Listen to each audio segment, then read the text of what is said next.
Bola boshqalarning so'zini bo'lmasligi kerak. Ha, bu hurmatni bildiradi. Har kuni ota-onani quvontirgan bola eng baxtli. Men onamni quvontirishni yaxshi ko'raman. Boshqalarga yordam bergan kishi kuchli bo'ladi. Ha, mehr eng katta kuch. Kimdir xafa bo'lsa, uni yupatish kerak. Men do'stimga yig'lama deb aytaman. Ovqatdan keyin rahmat deyish odobdir. Men har safar shunday qilaman.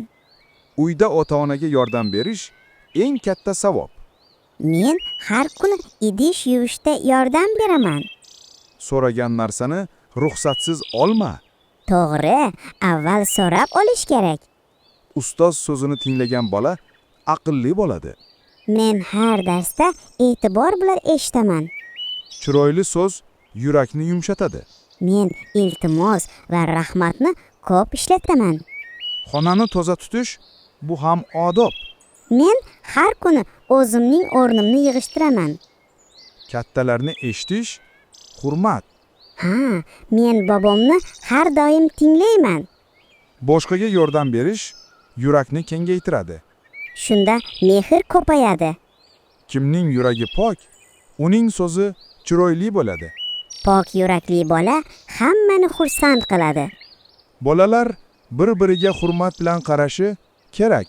Men do'stlarimni qadrlayman. Har kuni yaxshi so'z ayt, yomonini unut.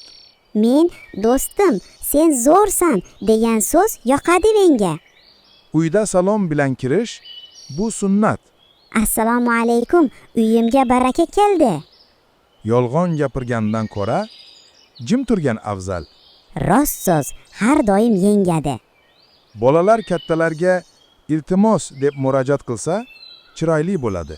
Men har safar iltimos deb so'rayman. O'rtoqlaring bilan o'yin o'ynaganda adolatli bo'l. Ha, men hech qachon aldashni yoqtirmayman. Biror narsani sindirib qo'ysang, rostini ayt.